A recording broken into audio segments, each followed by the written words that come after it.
오늘은 주민교회 담임 목사이신 이훈삼 목사님을 초청했습니다. 우리 하나님 말씀 이 시간 선포하실 때 성령께서 풍성한 은혜로 교통해 주시기를 간구합니다.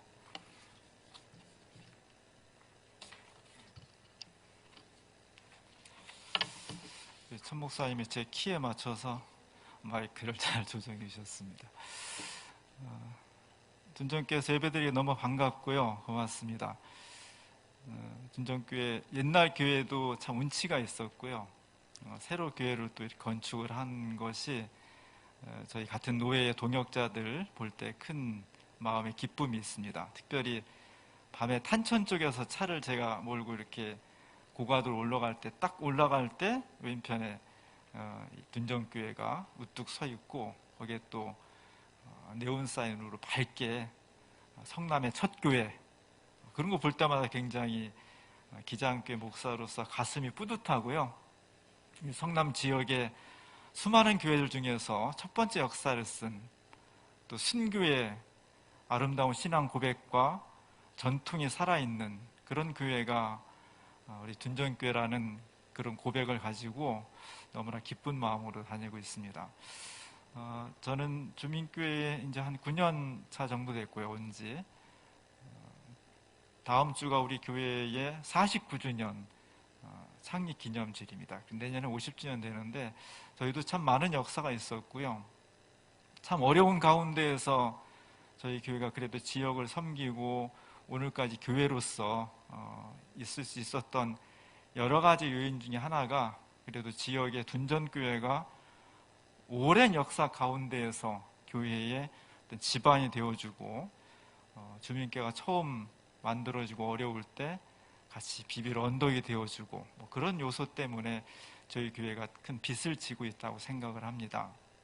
그런 면에서 둔전교회가 정말 하나님이 살아계시고 이 시대에 복음과 역사를 증언하는 그런 살아있는 교회, 그리스도의 평화가 넘치는 그런 교회가 될 수 있기를 간절히 바라고 있습니다. 사람이 처음 시작할 때 굉장히 좀 긴장되거든요. 익숙하지 않기 때문에.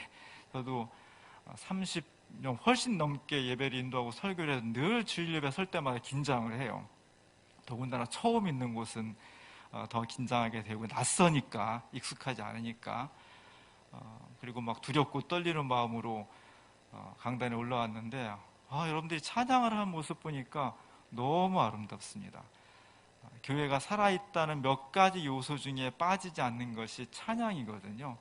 둔전교회 찬양이 굉장히 세련됐고 찬양이 다 좋지만 굉장히 아름답고 여러분들의 찬양 드리는 모습이 정말 하나님이 역사하시는 평화와 사랑이 넘치는구나, 그런 느낌을 받았습니다. 오늘 영상 찬양은 여러분들 중에서 한 건가요?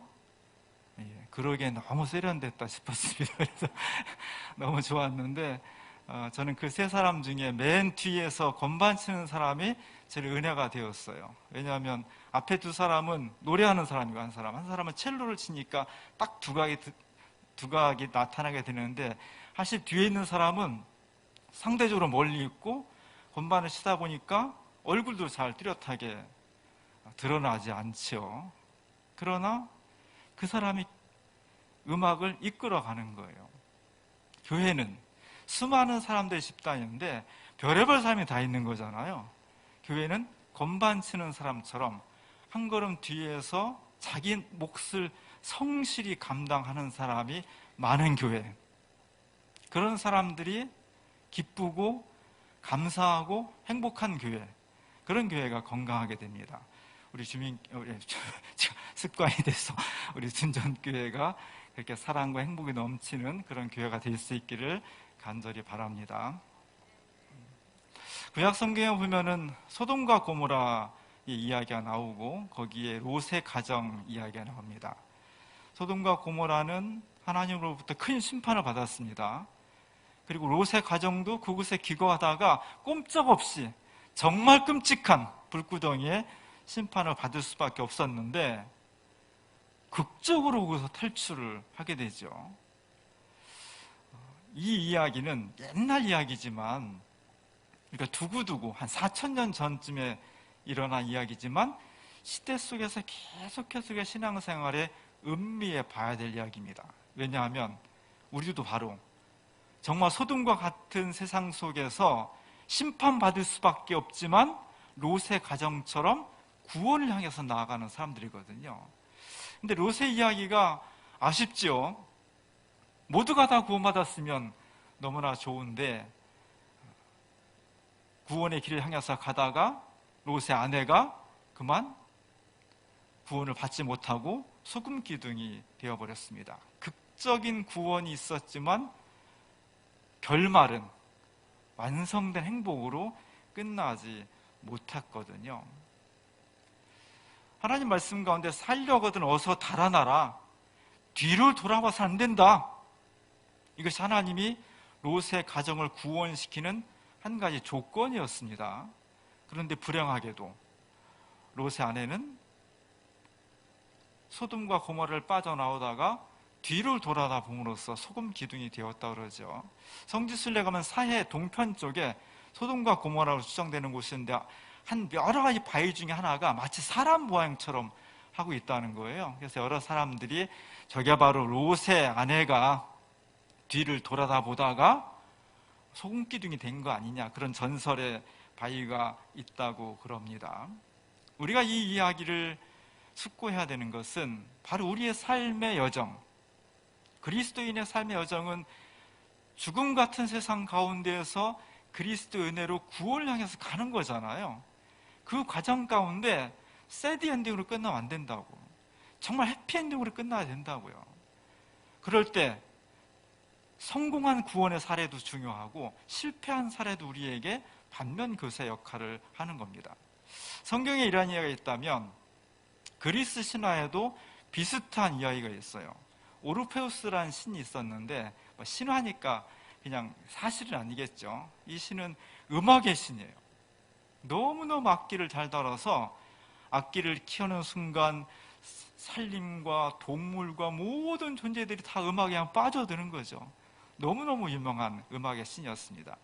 그의 아내가 에우리디케라는 아내가 있었는데 행복한 삶을 살다가 이 아내가 뱀에 물려서 죽고 말았어요. 그래서 이 아내가 지옥으로 끌려가게 됩니다. 오르페우스는 너무너무 아내를 사랑하기 때문에 지옥에 가서라도 이 아내를 구해주고 싶은 거예요. 그래서 목숨을 걸고 지옥으로 내려갑니다. 거기 가자마자 음악을 쫙 연주하니까 지옥에 있던 저승사자들도 그냥 다 완전히 은혜를 받아갖고 감동을 받아서, 야, 저 오르페우스가 목숨을 걸고 여기까지 왔는데 법은 아니지만 규정에는 안 맞지만 이번만은 예외를 해가지고 저 부인을 살려보내주자, 그렇게 결정을 했습니다. 그 대신 딱 하나, 지상에 올라갈 때까지 뒤를 돌아봐서는 안 돼, 이런 조건을 걸었습니다. 너무너무 행복한 거죠. 그래서 오르페우스가 자기 아내를 데리고 먼저 앞장서서 한참을 가가지고 막 그 지옥의 어두컴컴한 것을 뛰쳐나와서 이제 거의 다 올라온 거예요. 지상에 막 빛이 막 비추는 겁니다. 얼마나 좋았겠어요. 너무너무 좋은 마음에. 근데 자기 아내가 따라오는지 안 따라오는지 갑자기 불안해진 거예요. 그래 뒤를 돌아보는 순간 자기 아내가 다시 지옥 속으로 끌려 들어가고 말았다. 전설의 고향처럼 그런 이야기가 들려지고 있습니다. 성경의 이야기도 뒤로 돌아보아서는 불행해진다. 그리고 성경과는 전혀 문화적인 배경과 역사가 다른 그리스 사상 속에서도 비슷한 주제가 연주되고 있고요. 또 전혀 지리적으로 다른 동양이나 이쪽에서 중국 이런 쪽에서도 비슷한 내용들의 이야기가 전해지고 있습니다. 그것은 뭐냐? 어느 곳에 있든지 시대가 달라도 사람이 달라도 뒤를 돌아보는 것에 대한, 과거에 대한 미련, 이런 것에 대한 아픔과 상처가 어느 곳에서나 다 있다. 옛날에도 지금에도, 동양에도 서양에도, 성경의 배경에도 전혀 다른 그리스 문화권에도 비슷한 주제들이, 사람들이 살아가는 곳에서는 이런 것이 반복되더라. 이것이 미련이 갖고 있는 불행의 보편성입니다. 그것은 무슨 얘기냐면 지금 우리도 똑같은 어리석음을 되풀이할 수 있다는 거죠. 그렇기 때문에 우리에게 잘 숙고하고 이 교훈들을 잘 되새겨보면서 그런 어리석음으로부터 구원에 이르지 못하는 불행한 사람이 아니라 그 위기를 극복하고 새로운 역사로 나아갈 수 있는 지혜와 용기가 필요한 것입니다. 오늘 우리가 함께 읽은 예수님의 말씀은 굉장히 생소한 말씀이에요. 예수님은 우리가 알고 있는 것처럼 자비로우신 주님이시고요, 너무너무 사랑이 많으신 분이에요. 그래서 탕자는 진짜 나쁜 놈이죠. 자식을 키운 분들 다 아시겠지만 진짜 나쁜 자식이죠. 아버지 재산 다 뺏어가지고 가서 화랑방탕하고 거지가 돼서 왔으니 꼴도 보기 싫은 자식이죠. 그럼에도 불구하고 다 받아들이는 그런 사랑이시고요. 세리, 우리를 치면 아주 악질 친일분자죠. 친일파죠. 그런 사람들도 다 용서하셨어요. 욕 바가지로 먹으면 예수님 욕 많이 먹었을 거예요.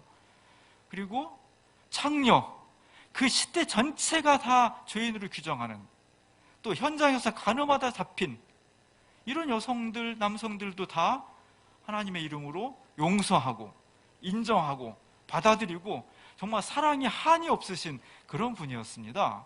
모든 것을 이해하고 모든 것을 용납하고 모든 것을 인정해 줄 수 있는 그런 예수님이에요. 너무너무 좋죠.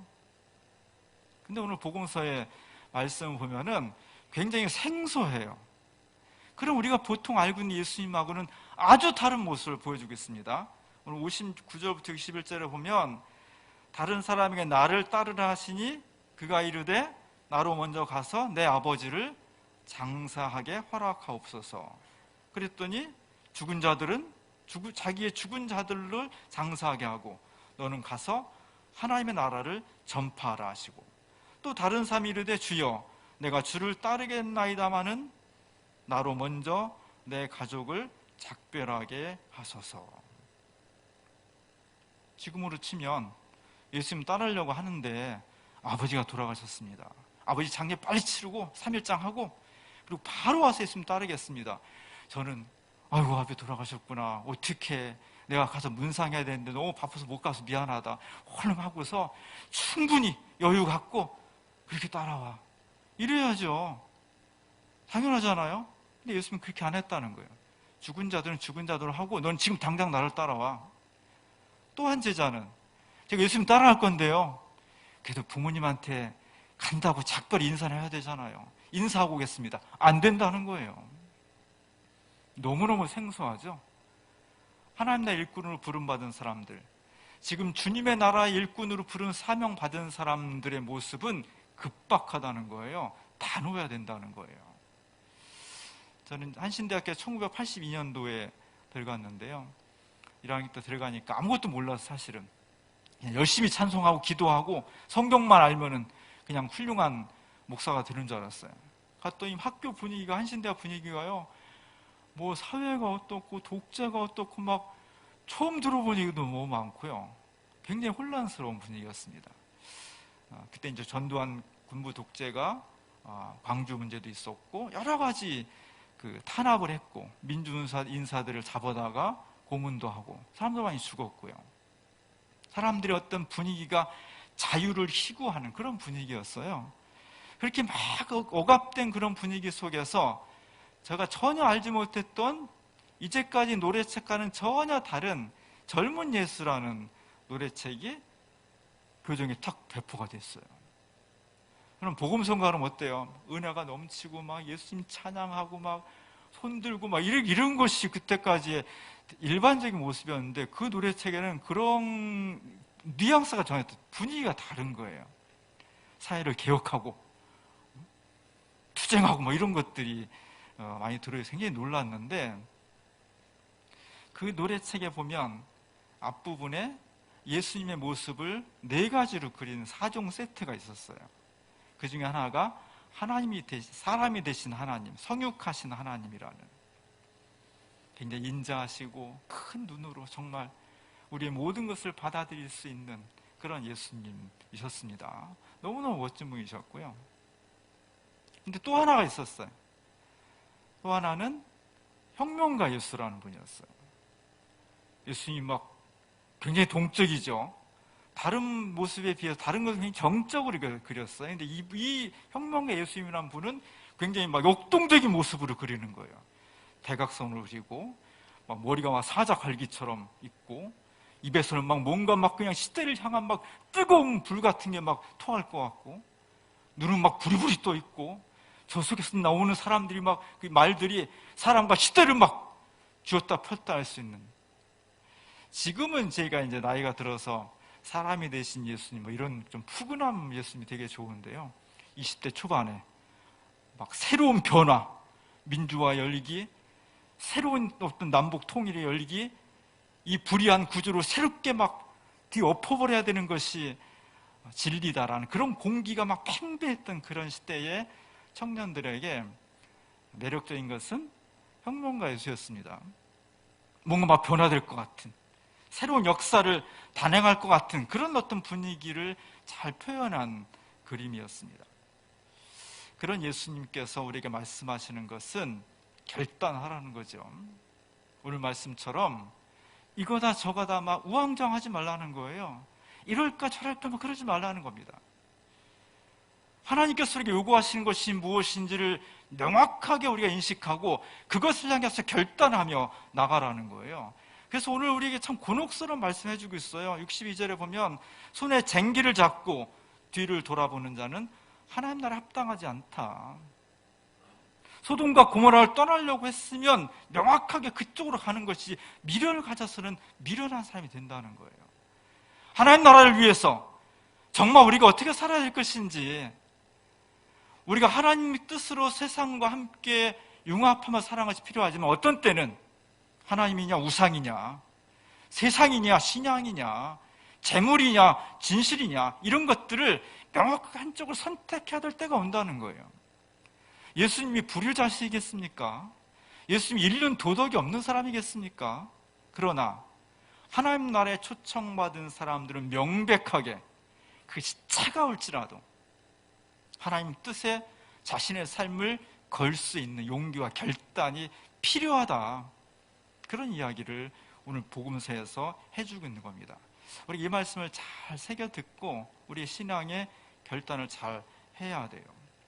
교회란 어떤 곳인가? 저도 교회를 수십 년 동안 목회를 하는데 진짜 모를 것이 교회예요. 사람을 잘 모른다는데 사람의 모임인 교회도 정말 모르겠어요. 저는 교회는 뭐 여러 가지 설명할 수 있겠지만 어떤 비장한 공동체라고 생각을 해요. 결정장애가 있는 사람이 있어요. 중국 음식점 가서 짜장면 먹을까 짬뽕 먹을까 그냥 한참 고민하는 사람들. 그래서 나온 게 짬짜면이잖아요. 그래도 이건 해결책이 있어. 그러나 구원의 문제는 짜장면 먹을까 짬뽕 먹을까라는 문제하고는 차원이 다른 문제잖아요. 내 인생을 거는 거잖아요. 내 인생의 방향을 결정하는 거잖아요. 내 삶의 가장 우선적인 가치와 의미를 어디에 둘 것인가를 결정하는 거예요. 그렇기 때문에 이 결정을 하는 데 있어서 굉장히 깊은 고뇌가 필요한 거예요. 생각하고 연구하고 기도하고 조언을 구하고 협의하고 굉장히 깊은 고뇌의 과정이 필요합니다. 그리고 나서 결정을 딱 하면 뒤도 돌아보지 말아야 돼요. 그 결정을 정확하게 밀고 나갈 수 있는 용단이 필요한 거예요. 제가 읽은 책 중에 그리스도 최후의 유혹이라는 니코스 카잔차키스의 책이 있어요. 거기 첫 장만을 보면 예수님께서 목공소에서 매일 밤마다 노동에 지치면서 꿈을 꾸고 시달려 고민하는 거예요. 그리고 드디어 30살 되었을 때 광야로 나가서 고독과 배고픔과 무서움과 이런 것들과 투쟁하면서 자신이 메시아의 길을 결단하게 됩니다. 예수님은 30살에 결단하셨습니다. 지금은 30살은 옛날에 비해서 훨씬 젊은 거지만 예수님 당시에 평균 수명이 50도 안 되던 시대에 30살은요, 지금으로 치면 40대 한 중반 되는 거예요. 왜 예수님은 기왕에 하실 거 메시아로서 더 많은 사람을 구원하고 더 많은 복음을 증거하기 위해서 한 20살쯤에 나가서 하시지. 지금 우리 한 30살쯤에 왜 나이 많이 먹을 때까지 우리 지금 나이 치면 40대 중반 정도 돼서야 나가서 복음을 전하고 제자들을 모으고 왜 그랬을까? 고뇌의 기간이 깊었던 거죠. 인간과 역사와 구원의 문제는 그렇게 간단하게 할 수 있는 게 아니에요. 메시아인 예수님도 이렇게 할까 저렇게 할까 수많은 고민과 갈등과 아픔을 겪으면서 그 과정이 길었던 겁니다. 그리고 나서 드디어 결정을 했을 때 그는 단호하게 그 길을 걸어갔던 거예요. 고향을 떠났습니다.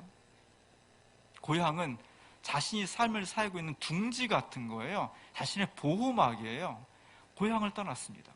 그렇게 사랑하고 존경하는 어머니 마리아를 떠났습니다. 엄마가 찾아오니까 난 모른다고 했습니다. 단호하게 이제는 한 가족의 인간의 자식이 아니라 하나님의 아들로서 이 세상을 구원할 메시아의 길로서 가는 거예요. 왜 예수님이 그렇게 두려워했을까요? 뭘 고민했을까? 그 길이 꽃길이었고 그 길이 평안하고 부유하고 행복하고 그런 길이었다면 뭘 고민하겠어요? 그냥 결정하면 되지. 그런데 예수님이 가야 할 길은, 예수님이 결단해야 될 길은 꽃길이 아니었다는 겁니다. 가시밭길이었고요. 죽음의 길이었습니다. 십자가의 길이었습니다. 물론 그 위에 부활이 있고 영광이 있었지만 십자가를 회피하는 부활은 없었던 거예요.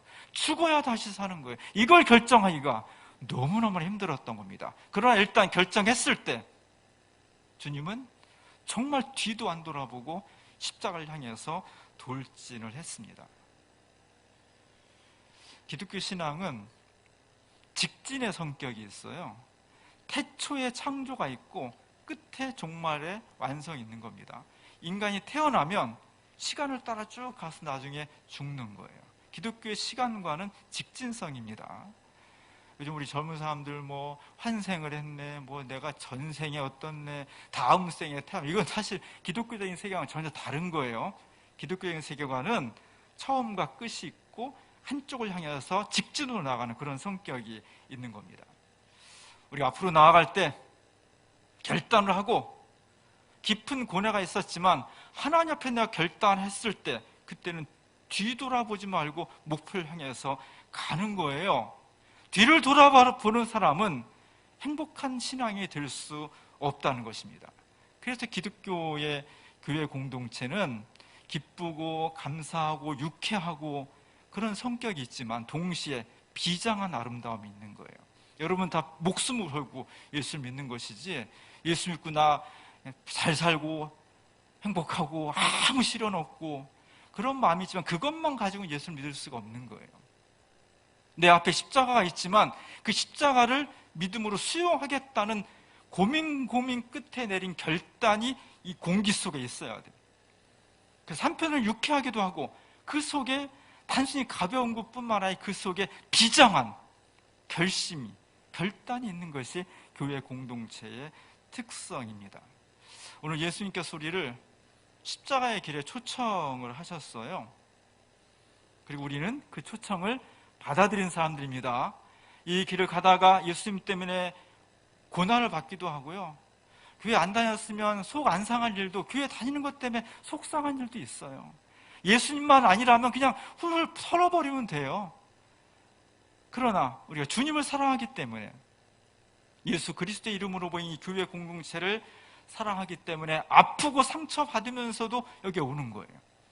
그것이 교회 공동체의 비장한 아름다움입니다.